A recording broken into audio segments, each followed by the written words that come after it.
The Combahee River Collective, CRC, statement has been hailed a theoretical blueprint for many social movements over the last several decades. I vividly recall my first encounter with the statement, reading it as an undergraduate woman in gender studies major. At the time, I found the text exciting, theoretically generative, and politically useful.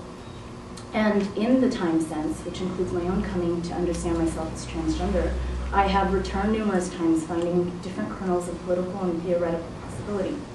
Each time, I eagerly read myself into the inclusive voice of the we, which articulates and interpolates its reader as actively committed to struggling against racial, sexual, heterosexual, and class oppression. That's a quote. This we, as many scholars have argued, provides access to the universal through the particular. The paradox of the universal particularism, or particular universalism, articulated in this we, operationalized as theory, and exemplified in my transgender body, describes how it is the Black feminism transforms scholarly inquiry on masculinities. What we've come to understand as Black male feminism, that's a catchphrase, a term that this essay places under scrutiny by bracketing out the quote-unquote male, does not see itself as easily fitting with the identity markers that the collective authors claim. In fact, addressing the question of who can claim a feminist identity remains a salient concern for Black men with anti-sexist commitments, evidence in the semantic negotiations which have produced various linguistic transmutations like male pro-feminist, male womanist, Black male feminist. It is in Devin Carvalho, in my mind, that eloquently frames the controversy inspired by Black bracketed male feminism. In his epilogue to Black Men on Race, Gender, and Sexuality, he suggests that there are three main concerns: territory, safety, authenticity, that create barriers for pro-women men to become feminists. I take these three concerns to basically mean that if we understand feminism as women's work for political, spiritual, economic, and intellectual survival, then we must also understand their voices are the, quote, real ones to be heard in the discussion. This idea signals both a return and a leap towards the future. It returns us to the paradox of the universal we that theorizes Black feminism in the CR, the Combahee River Collective Statement, which, while it also gestures towards what is possible precisely in its difficulty as a transformative practice of Black bracketed male feminism. Numerous Black feminist theorists have argued for the inclusion of Black men in studies of masculinities and components of Black feminist thought and practice, although there continues to be controversy regarding the question of who can create Black feminist scholarship. These debates are born out of the relationship between racism and sexism, which have been important in figuring alliances across movements, while also illuminating the tensions that emerge from privileging race over gender-based oppression. The works of Angela Davis, Barbara Smith, Hortense Spillers, Valerie Smith, Bell Hooks, Audre Lorde, and others all speak to these points more directly. Embedded within their analysis is the grounds for Black feminist analysis of gender, and consequently masculinities that circumvents a biological determinism that informs questions such as, how can Black, cisgendered or non-transgendered men be feminists? Two questions that emerge from this formulation are, what are the opportunities made possible by Black feminism's radical inclusivity, and how does this shape the study of masculinities within Black women's studies? This paper begins from the premise that studies of masculinities, which are situated within Black women's studies, have benefited from the inclusivity of Black feminist political and scholarly projects.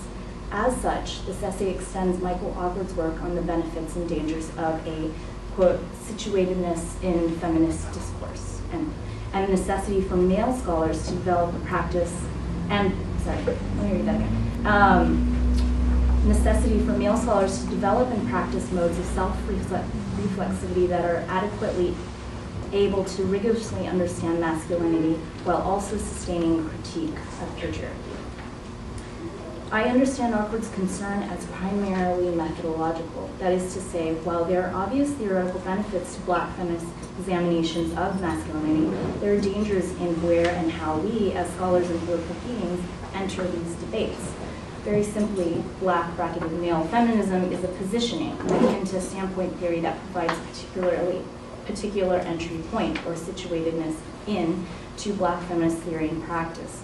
As standpoint theory, maleness becomes a critical prism for scholars working on feminist approaches to Black masculinity, in which being a man becomes the space of epistemic superiority from which men talk to other men, mostly through, not exclusively, about the dangers of sexism. And yet, as a version of feminist standpoint theory, Awkward rightly suggests that there are dangers in Black male feminism, situatedness in feminism as well.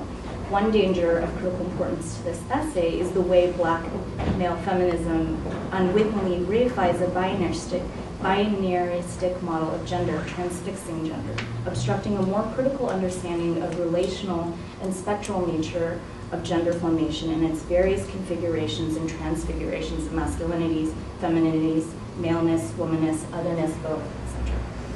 The intention of this essay, therefore, is not to diminish the importance of critiques made by Black male feminists, but rather to demonstrate how such discourses may benefit from a transition in its framing that works to radically destabilize maleness by thinking more critically along the vectors of gender nonconformity. For most Black feminists, I'm going to drop saying male because it's implied, the end game is to, well, it's implied in this essay. The end game is to inspire other men to take up anti-patriarchal modes of thinking and to open up a space for multiple forms of Black gender performance. Ultimately, then, its task is principally one of masculine transcendence, that is, moving beyond dominant scripts of masculine socialization. As a graduate student, my work focuses primarily on Black queer and queered masculinities. Queer and trans masculinities do not presume a feminist politic, but are surveilled and subject to similar regimes of power that seek to constrain women's lives. My relationship to Black feminist scholarship as a transgender man reflects a recurring theme in Black feminist literature: to write for survival. Audre Lorde's litany made space for me to understand my gender nonconforming presentation as a way to speak even as I am often afraid. And my reading practice, much like Neil's, brought new insights on how to behave like the man I would have wanted to meet when I was a girl. I was a self-hating girl before I became a feminist man. In fact, I would suggest that Black feminism taught me how to be a man.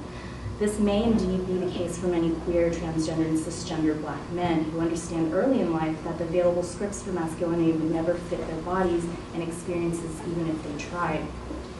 Black feminism too seems to come from this place. At its core, it demonstrates the malleability of masculinity, particularly when it refuses the safe harbor of patriarchy, heteronormativity, and white privilege. As Gary Lemons puts it, quote, being Black and male in feminist alliance means being an invisible woman, and this is written as invisible woman with a W-O in parentheses. Not a woman, neither a man in traditional phallocentric terms.